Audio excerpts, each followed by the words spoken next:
Scruffy Muffin. That's Tequila's muffin here. Scruffy Scruff.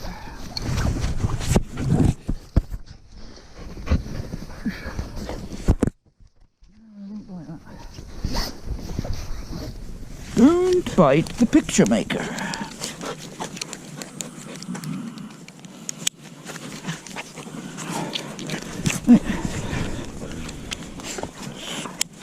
Whirling muffin. These are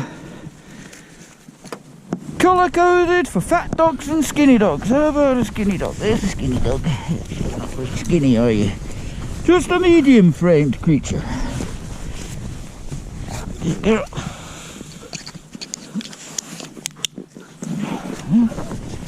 He ain't going.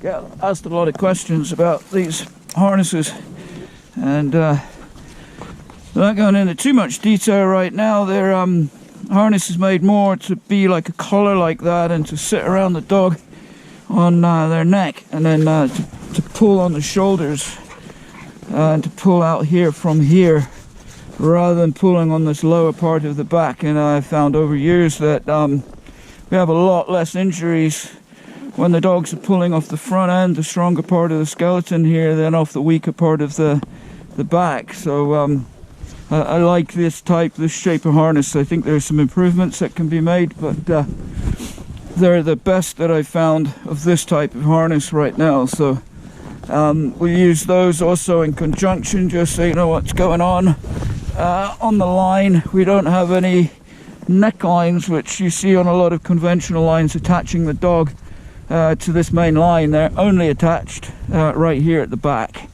And what that's doing is it's allowing them to have a 360 ability to completely move around. I can demonstrate here that, you know, when they're on, dog can move, can complete circle around, so we get less tangles, and also not being influenced by the dog next door yanking them from side to side. So in my opinion, much better system, a lot more flexibility, more enjoyable for the dogs, less injurious to the dogs.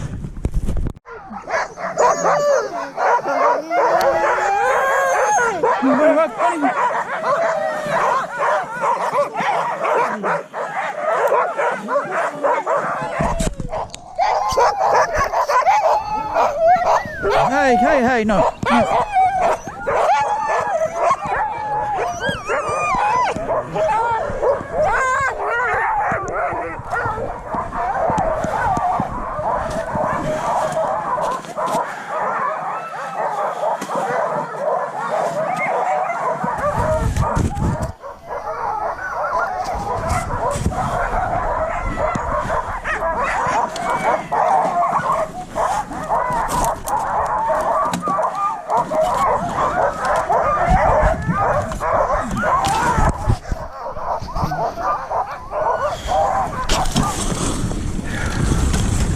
Yeehaw!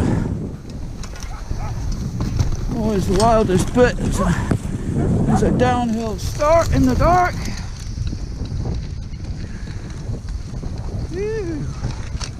Easy guys, easy.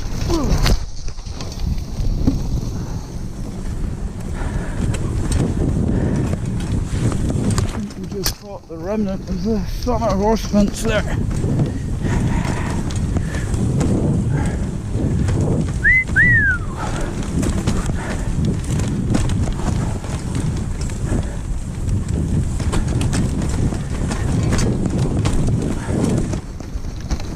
Pop out on the lake here and be able to get my mittens on. Cold on my fingers. Whew. A little air. Alright, good job. Settle down there now.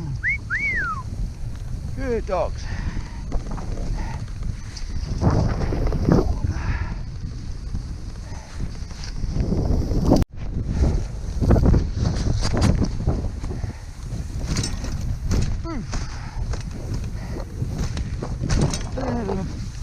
bumpy trail here.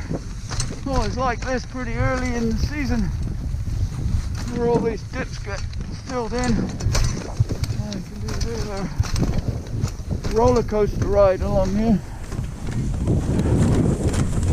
Try to drag my brake a little bit along here so we don't get going super fast and flying along in here. This is a good place to dogs to get injured in their shoulders or their wrists on these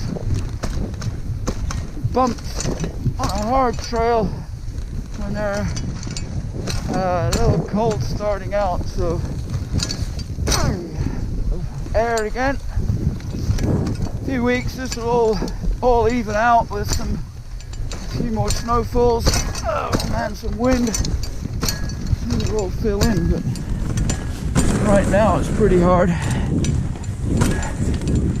Still better than being on wheels with an engine for training, so I think it's pretty darn near perfect.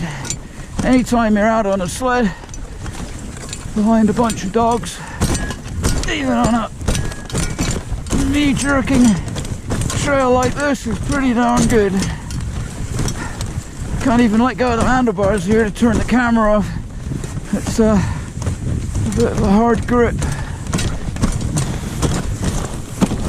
There you go.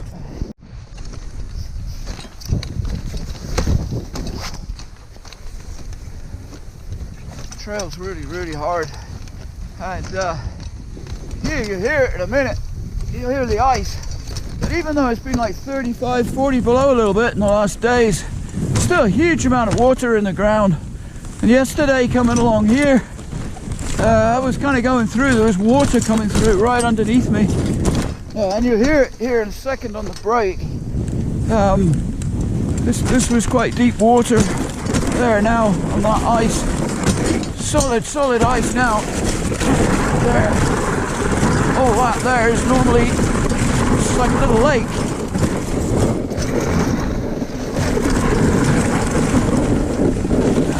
Hang on for dear life through that. Oh, a few more bumps. And then they're going to kick us out of the trees and onto a little logging road. It should be a bit smoother. There, you're going to get hung up on these branches. No, all good. Good job. A little corner cutting there. And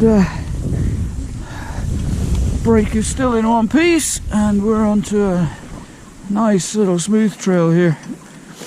This is a bit of a moose alley here, so hopefully we might see a moose if I keep doing this, if this works with this little GoPro rig. Not a huge fan of using the GoPros because you can't see, or I can't see when it's on or off. And in these temperatures, you know, I'm using these are my gloves. Not exactly dexterous for switching buttons on and off. And they don't do so good in the cold. It's not too cold right now. It's 20 below exactly right now. But I think that's sort of maybe the limit of it for any length of time. But we'll see. The plan is to try to use them as much as I can through the winter and build some nice what it's like to be a dog musher films. So yeah, it's not all about this, just standing here, being dragged through the countryside, as my late father once said. Sometimes it's, well, it's awesome all the time. Sometimes it's more awesome than others. Sometimes it's pure terror. But we'll get to that later. Now we're cruising just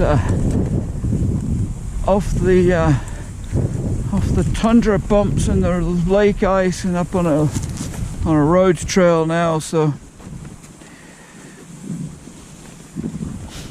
pretty nice along here, nice and hard underneath for their feet. Sleds run along just nice, all good, perfect. And I have my friend back there. I'm pulling a tyre. It's